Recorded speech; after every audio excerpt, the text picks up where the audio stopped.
The accounting firm of Haynes, Eisenbarger, and Skiba presents the 25th Silver Anniversary College Football Hall of Fame season of Fighting Irish Preview. And now, here's your host, Phil Houck. And now, just back from an inspirational one-month pilgrimage to the birthplace of Knut Rockne in Voss, Norway, please welcome the great and inspired Fighting Irish poet, Sir Philip Houck. Oh, thank you very much. It's good to be back out here with my people. Thank you so much. This one's for Newt. I call it 3 down, 3 to go. A loss to Cincy in Week 5 threatened to stop the Irish drive. And next up was Vatech. That could turn the season into a wreck. The game went to the wire. 8 points down late, the situation was dire. But suddenly, great in the 2-minute drill, Eureka! The tempo offense was Jack Cohn's skill. Lesson learned, the offense evolved. Kelly hoped his problems were solved. Sure enough, the next 3 in South Bend saw the Irish offense ascend. Cohn's passing became efficient.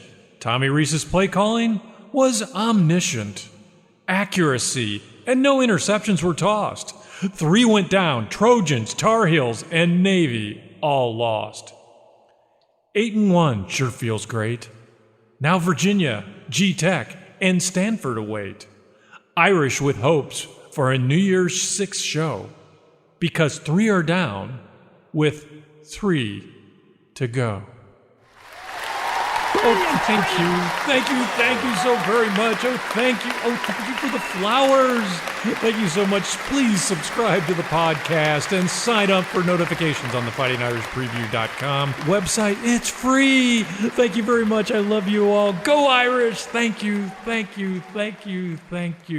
Now, stay tuned for Fighting Irish Insight from America's foremost authority on Notre Dame football, Tim Priester, senior editor of IrishIllustrated.com.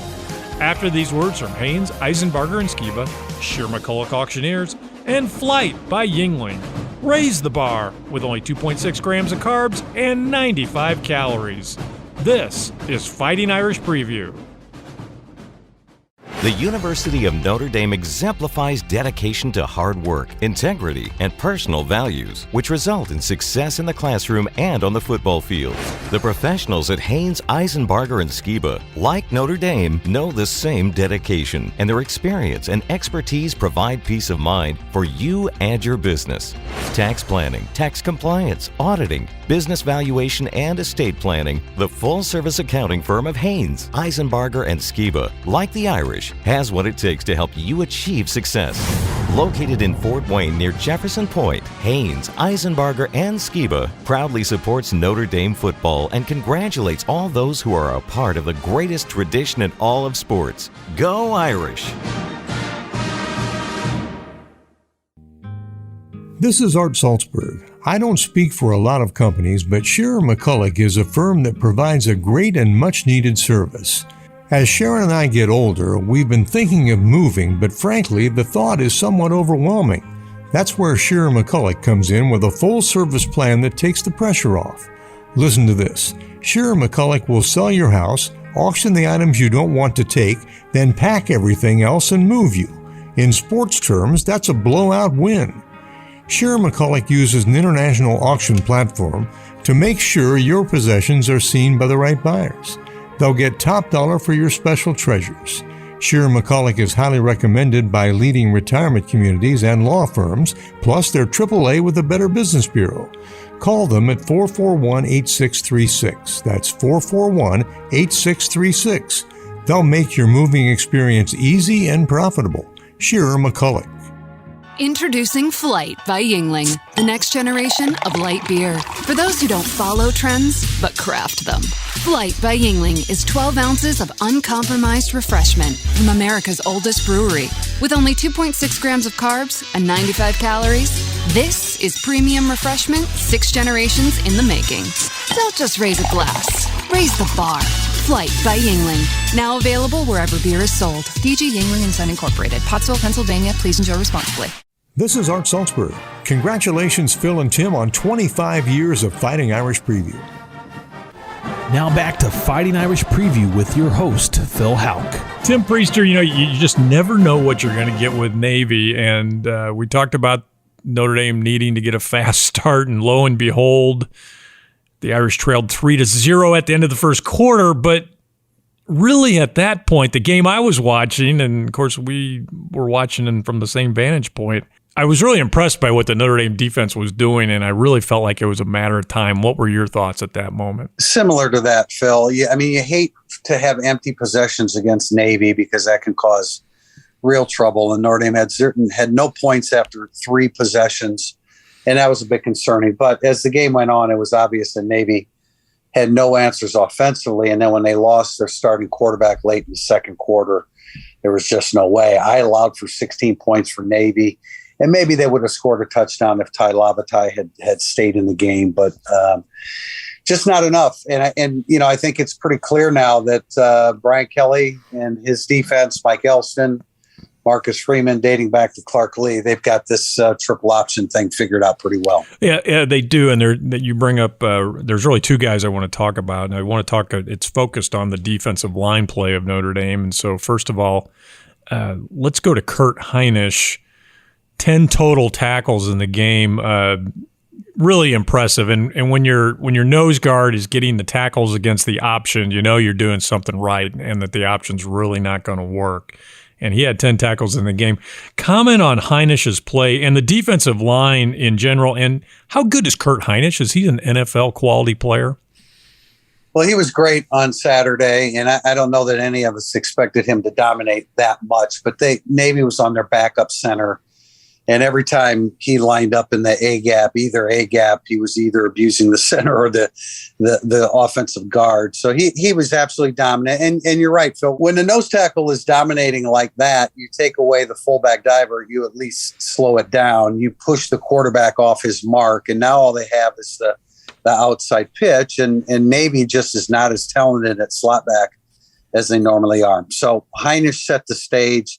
The interior defensive line dominated the game. I think they had, more than 20 tackles just from the defensive tackles alone. And as far as Heinisch in the NFL, I think he's the kind of guy that every team would like to have in their organization.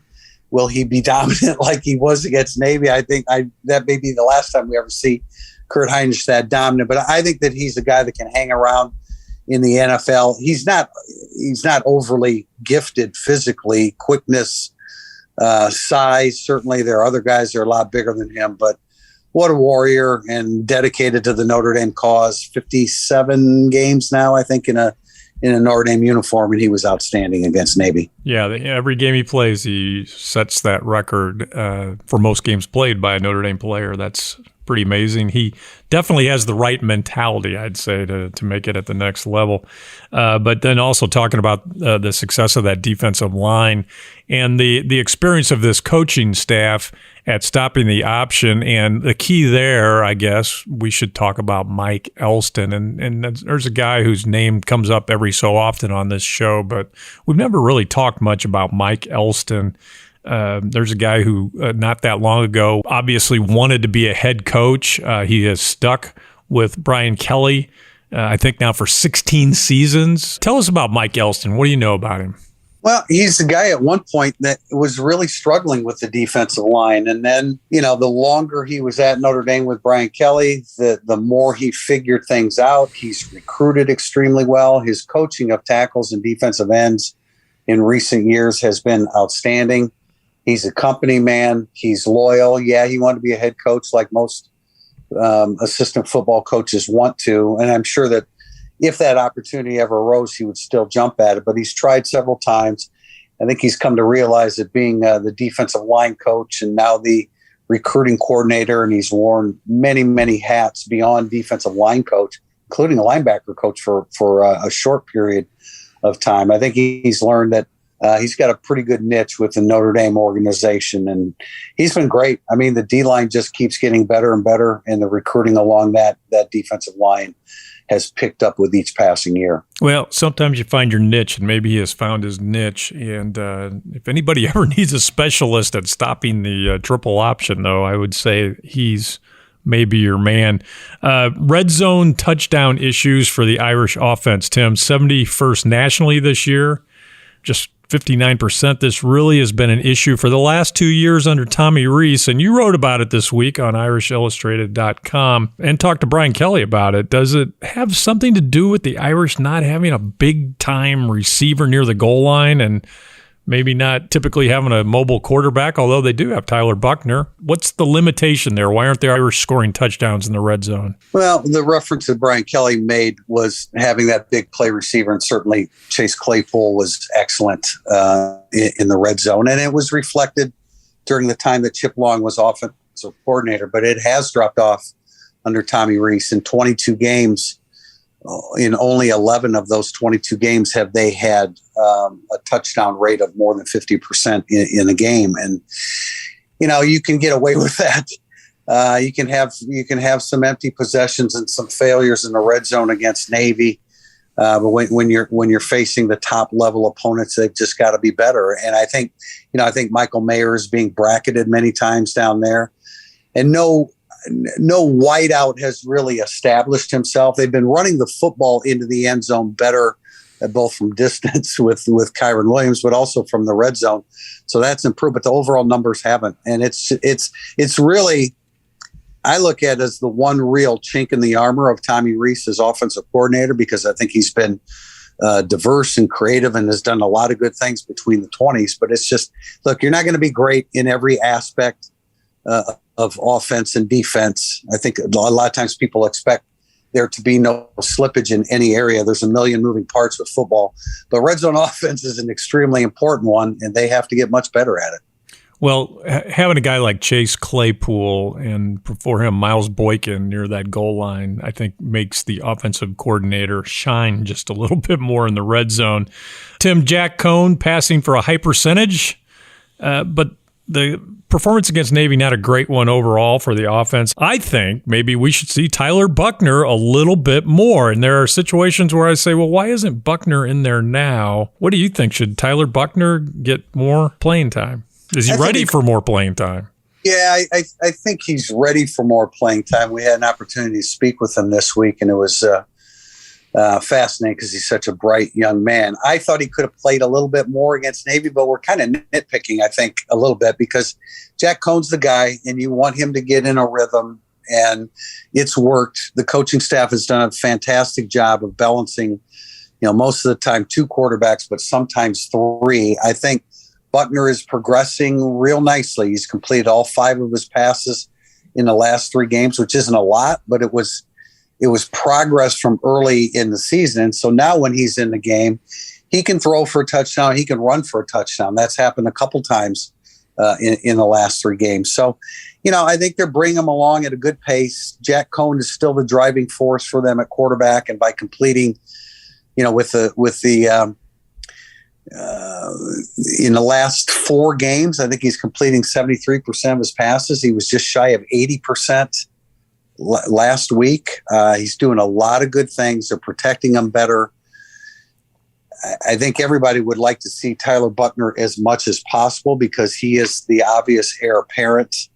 But I also have to give a coaching staff a great deal of credit for not only balancing 2 and 3 quarterbacks at a time, but getting productivity out of all of them. Yeah, you certainly can't argue with 73% passing, which is what Cohn's been doing since Virginia Tech. And also, Buckner was real impressive in that press conference. He seemed so happy to be at Notre Dame, and then he dropped it on the assembled media that he has a girlfriend now at Notre Dame, and with a smile on his face. And so maybe now we know why he's so happy at Notre Dame. I thought that was a really great moment. Tim, one thing I do each week is after attending the games in person, I do the same thing you do. I rewatch the games on TV. I know you do that. Like I said, you do that too because you write a great article each week called The Tale of the Tape on IrishIllustrated.com, and that's based upon your review of the game. But I want to talk about the TV coverage a little bit, and specifically Drew Brees. How do you like that team up of Mike Tirico and Drew Brees? Because I think they're terrific. I think they're excellent. They really are. And Drew Brees, for a guy that hasn't done a whole lot of this, has really picked up and run with it. Tarico's so easy to work with. We actually had an opportunity to speak with him a little bit during the week when they announced the Navy Notre Dame game in Ireland in a couple of years. And so Tarico blends really well and sets up his partner. But Breeze is very comfortable, and I think he does a great job of explaining the nuances of football without getting too technical for the people out there that aren't, obviously players and coaches. I think he breaks down things very rapidly and in a way that's very understandable.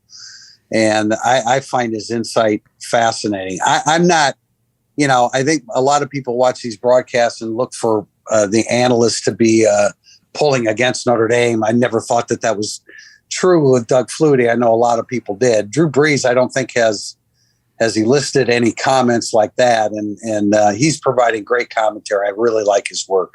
Yeah, when you use the word understandable, that's exactly what it says here in my notes. He explains things so they're understandable, and certainly we all know that a guy with his background and experience in the NFL understands things at a really high level. But to the viewer, you can really see a different side of the game. He does a great job. We got to talk about Avery Davis. Avery Davis, unfortunately, with the season-ending injury in the fourth quarter, it was actually on Kyron Williams' touchdown run.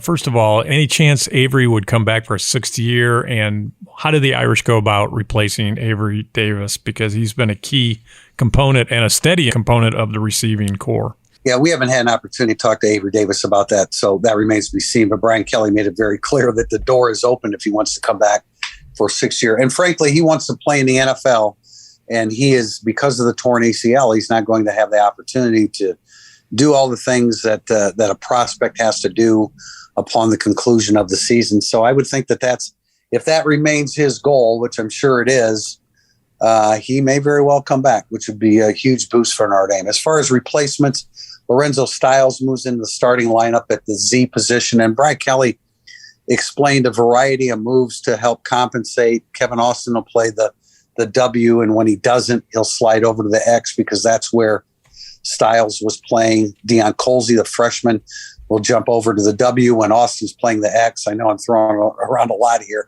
Kyron Williams will work from the slot. Chris Tyree will work from the slot. They'll do some things with Michael Mayer where they line them up to the boundary so that they can put their wideouts to one side of the field, to the wide side of the field. So I think they've got a pretty good plan. I thought, you try to figure it out in advance, but I don't think I figured it out quite as well as Brian Kelly and his staff did. You're going to miss Avery Davis, there's no doubt about it, but it gets Lorenzo Styles on the field a little bit more, and he's a guy that's been coming on strong. Well, as far as reps and that receiver room now razor thin, we certainly can't afford any more losses. Tim, we usually wait for the second segment to go deep into this week's opponent, but we've got to talk a little bit about Brennan Armstrong. As we sit here now, what are your thoughts about Brennan Armstrong, the Virginia quarterback, and what do we know about whether he will play? And I know it's not a lot, but what's your gut feeling on that? Well, first of all, he's an outstanding player. He's averaging almost 400 yards passing a game, a left-handed passer that has, without a doubt, the best group of pass catchers that Notre Dame has faced this year. And he's taken advantage of it, throwing for just short of 400 yards per game. So he's dynamic and he can run. He's kind of he's a lot like Sam Howell. I don't think that he's quite the NFL prospect that Howell is, but in terms of versatility, he's like that. Do I think he'll play? I think he'll play injured. There's no doubt about it that he's has a rib injury, whether it's actually broken or not. We've heard a lot about that, but he's injured. He's a warrior. In terms of approach, I compare him to Braxton Burmeister from Virginia Tech, who I think is a real savvy football player as well. This guy is a little bit more advanced, so he'll play.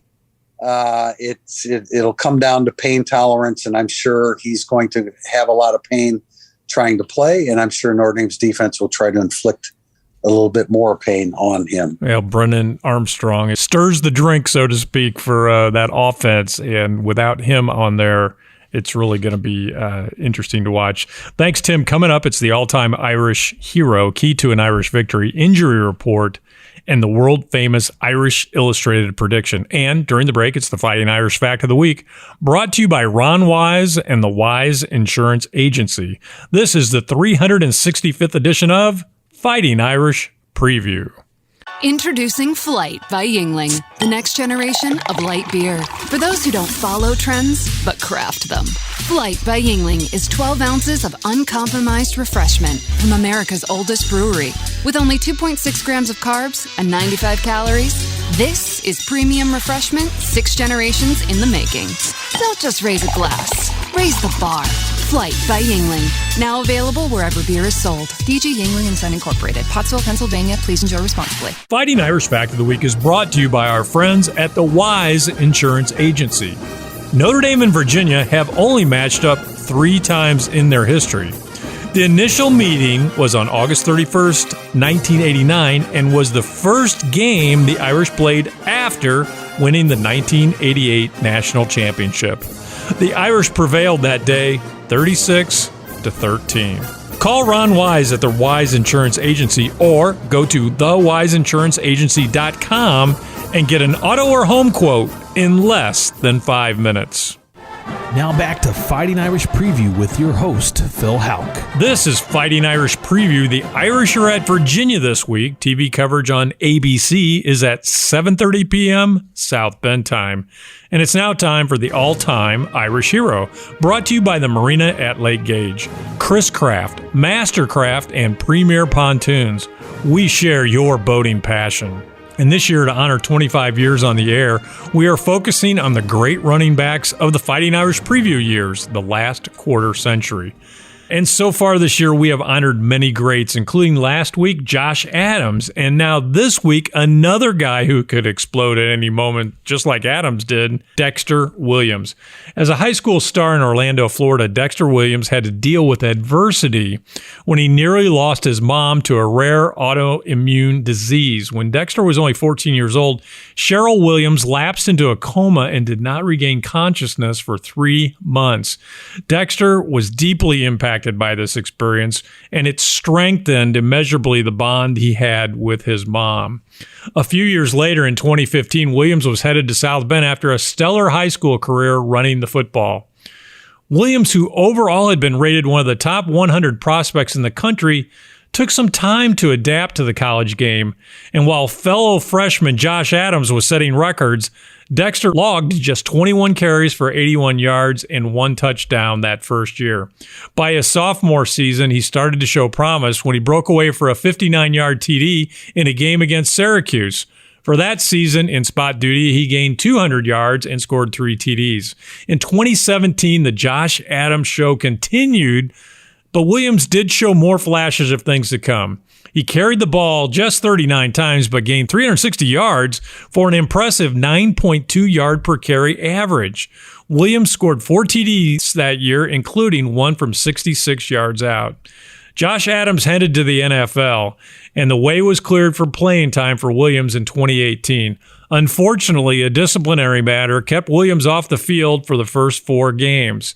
It was at that point that his mom, Cheryl, who wanted to support her son during a tough time, moved to South Bend and into Dexter's apartment. The arrangement seemed to have a positive impact because when Dexter finally got back on the field in Week 5 against Stanford, he broke through on his first carry for a 45-yard touchdown. He finished that first day back with 161 yards. As the Irish rolled to the college football playoffs, Williams was steady and frequently spectacular. His 97-yard TD against Virginia Tech is the second longest in school history. And against Florida State, he rushed for 202 yards and scored twice. Williams finished his final season with 995 rushing yards and 13 total TDs. He averaged 6.3 yards per carry. And all along, his mom, Cheryl, was prominent in her support for her son. Tim, Dexter Williams was a player that fans had really high expectations for. And when he finally earned a full-time role in 2018, he did not disappoint. Yeah, fans were clamoring for Dexter Williams for a long time. And, Josh Adams was a great back that came in at the same time and was a more productive football player. But, they needed him his last year. And unfortunately, he fell just a couple yards short of 1,000 yards, but they needed him. He was the spark. You mentioned the 6.3 yard average, 12 rushing touchdowns.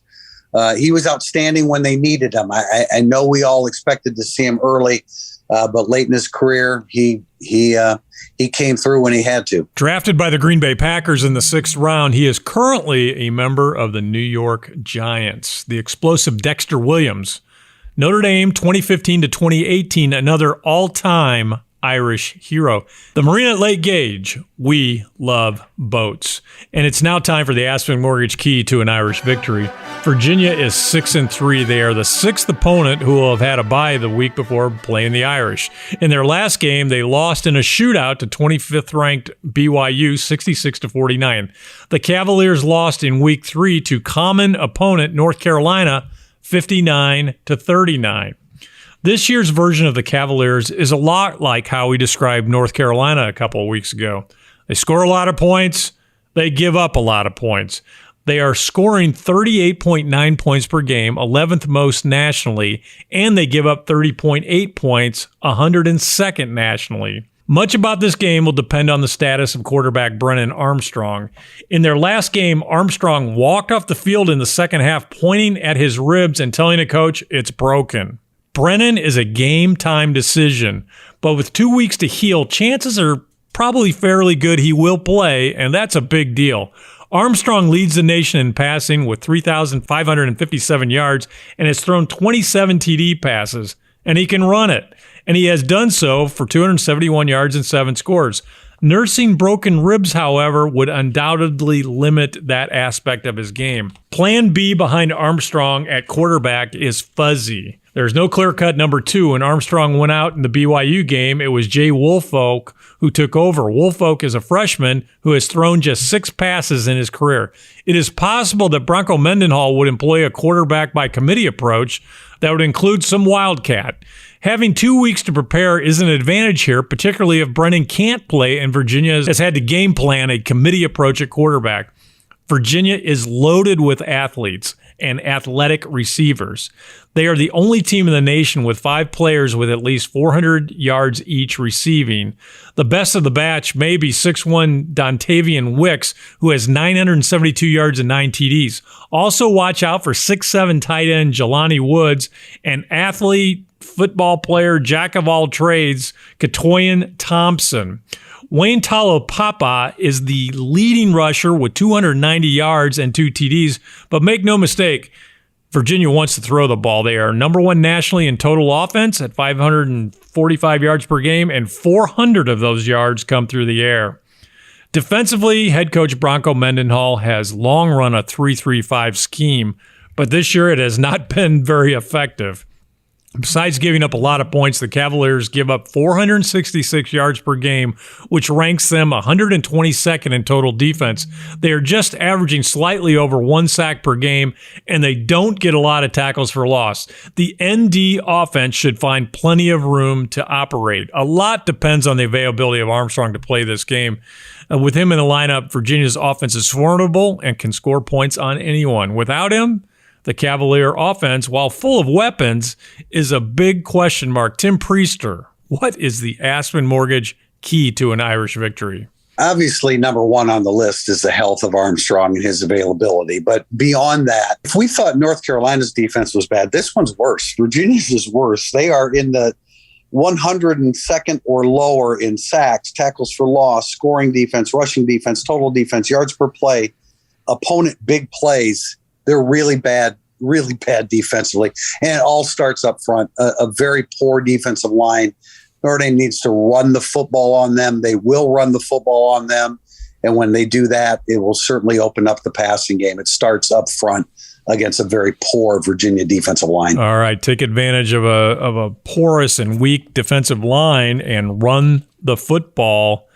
That should open everything else up for the Irish offense. That is Tim Priester's Aspen Mortgage key to an Irish victory. And Tim Priester, who is this week's Aspen Mortgage key player for the Irish?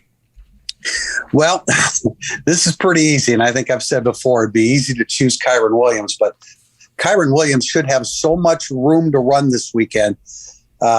He should have a big day. And maybe they line him up in the slot and Logan Diggs gets a few more carries. I think the combination of Williams and Diggs carrying the football, it's going to be a huge night for Notre Dame's running game. Okay, Kyron Williams is your Aspen Mortgage key Irish player this week. Aspen Mortgage, for all your mortgage needs, call 486-LOAN. And it's now time for the injury report, brought to you by Indiana Physical Therapy. Your choice for physical therapy now with 21 Indiana locations. Tim, where do the Irish stand health-wise this week? And apparently no Kyle Hamilton again. Yeah, no Kyle Hamilton. And as we mentioned, no Avery Davis. Drew White, who played last week with a torn right labrum and a torn left PCL in his knee. I'm sure we'll give it a go again. What a warrior for them. Josh Lugg, Brian Kelly said that his back's been bothering him again. That was something that he struggled with last week, Notre Dame's right tackle. That would hurt because he's really gotten in a groove on that right side. We'll see. Backup running back Sebo Flemister suffered an unspecified injury during this week's practice. Okay, well, it's November and a lot of hurt football players out there on every team. Thanks, Tim. That is the Indiana Physical Therapy Injury Report, and it's now time for the world-famous Irish Illustrated Prediction, brought to you by Polypro. Beautiful, 4 times stronger than epoxy, lifetime warranty garage floors in one day. Check them out at polyprofloors.com. My wife and I love our Polypro floor. Look them up on Facebook or go to polyprofloors.com. Tim Priester Vegas says the Irish by 5.5 points. This is a tough one because of the question about Brennan Armstrong's availability, but I have faith in you, Tim. What does America's foremost authority say? You're going to make me make one pick as opposed to 2 with Armstrong and without. That's fine because I think he will play and I think he'll give it a shot. And he may even have success because he's a warrior too. But at the end of the day, they've lost 3 games. They lost to North Carolina by 20. They lost to Wake Forest by 20 and they lost to BYU by 17. I think that's forgotten because we hear more about the 6 wins than we do the 3 losses. So I think they'll be compromised offensively. Notre Dame should have a good day offensively themselves. They're on the road at night. Maybe they're not perfect, but I have a score of 40-27 in favor of Notre Dame. Notre Dame 40, Virginia 27 is Tim Priester's world-famous Irish Illustrated prediction. And I want to point out that we discussed how these picks might go down off the air, but we did not reveal our picks. So here goes. Tim, my guess is that Armstrong will play. And, of course, not at peak effectiveness. And that bodes very well for the Irish because one thing seems certain, the Irish will be able to score points. And I'm just 1 point off of your prediction. Notre Dame 40, Virginia 28. Thanks, Tim. Thank you, Phil. Go Irish. And thanks for listening to Fighting Irish Preview. Special thanks to Jim Shovelin, Brett Rump, Art Salzberg, and studio producer Adam Schenkel. For more Fighting Irish Preview, check out fightingirishpreview.com and also listen to and subscribe to our podcast, available on all podcast platforms. Fighting Irish Preview is the copyrighted property of Judge Phil Productions.